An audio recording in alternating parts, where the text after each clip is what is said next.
To put it simply, I think Death Stranding is an open-world survival game, in the same vein as Metal Gear Solid 3's survival elements, but with more of a focus on actually surviving in the wilderness, and getting cargo from one area to another. In the opening of the E3 2018 trailer, we have the main female character saying, "Sam Porter Bridges, the man who delivers."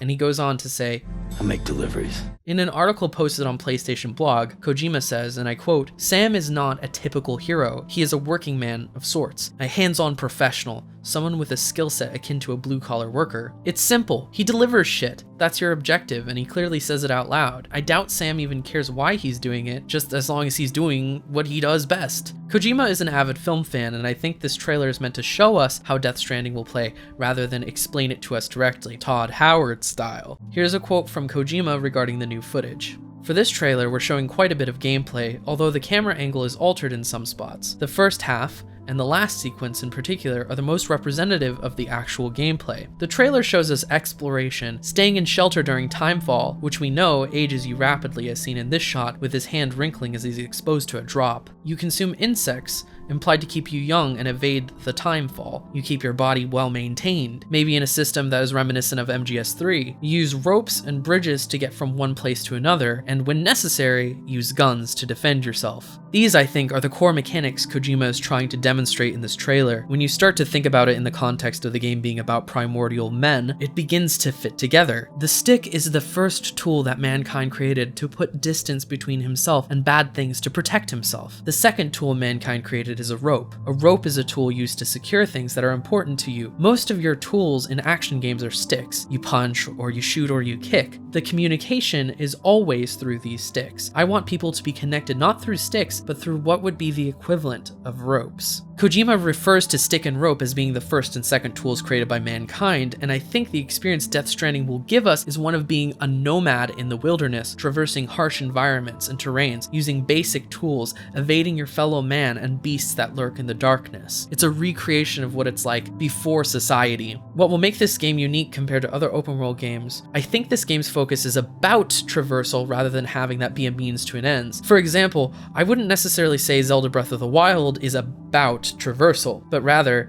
you use its mechanics to get to shrines and complete quests and objectives, etc. The shrines and those objectives are the meat of the game and what you do. Death Stranding will be about the journey from point A to B and have a variety of ways of getting across the environment to do so. The journey itself will be the game more than, say, completing shrines, if that makes sense. We've already seen bridges, ropes, maintaining resources, etc. And in this way, I think it's quite unique compared to its open world contemporaries. I didn't get that this would be a walking simulator at all, as some have proclaimed. It might be a quiet game in tone, but the trailer is pointing to you having to do various tasks, and I doubt you're just going to be able to do it thoughtlessly or without skill. We see Sam carrying an extra pair of boots in one part of the trailer. Your boots could wear down, and so you need to obtain an extra set in case they do. There's bound to be careful preparation before your deliveries, and scrounging around to find what's needed in case you run low on resources seems like an obvious thing that Kojima is gonna do. One of the obstacles shown are these invisible enemies. These creatures remind me of an old survival horror game called Enemy Zero from 1996. You'd have to rely on a sonar to detect if invisible enemies are nearby so that you can either avoid them or shoot them. I think the creatures in Death Stranding operate in much the same way. Attracted to noise, including the sound of your breathing, you'll need to stealth around these and use the detector attached to Norman Fetus. This will give you a hint as to where the invisible enemies will be located. It was clear watching the gameplay that the person who was actually playing Sam was doing kind of a shit job, but on purpose, intentionally walking towards the spots where the Fetus radar was going crazy. When the Fetus radar doesn't go crazy, that's when it's safe. You know what I'm saying? Combat will be de-emphasized, but available to you. We've seen guns already in the trailers, etc. Kojima's a pacifist at heart. This is true of Metal Gear as well, which has always rewarded players for non-lethal runs and actively mocks players for murdering through boss fights like the Sorrow, or more recently the Demon Horn in MGS5. Silent Hills, the game Kojima was going to make after MGS5 before being booted from Konami, was a survival horror game. Survival horror has a long-standing tradition of de-emphasizing combat combat, instead encouraging you to save up resources for when it's important. That fits the bill as far as his dislike for active violence. There's no good reason to assume Kojima will focus on combat in this game either. I strongly believe Death Stranding will mostly be about survival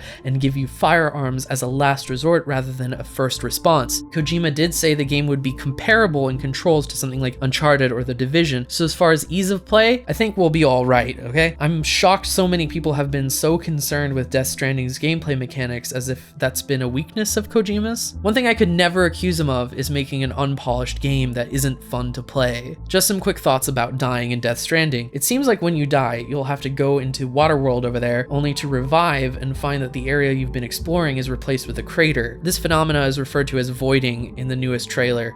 It should have a strong impact on being able to find resources in that particular area, or it could make that area inhabited by the invisible enemies, extremely dangerous to traverse. I also have a strong feeling online connection will play an extremely important part in this game. It might function similarly to MGS5 forward operating bases, but more in line with other players coming into your world to try to take your cargo as you travel. That's just a hunch though. There's so much to talk about in regards to this game. I'm sure the IGNs of the world will provide a shot-by-shot analysis. Terms like extinction levels, dooms, ceruleum density are easy to infer about, but I just wanted to underline what I personally suspect this game is all about. We'll see if I'm right. Thanks to my friend Frodanis for helping me write the script so quick. This has been Goat Jesus, signing off. Thank you, and have a good evening. There is no action in this trailer, but everyone calls the trailer genius and the gameplay genius, despite the fact we've just seen a guy walk.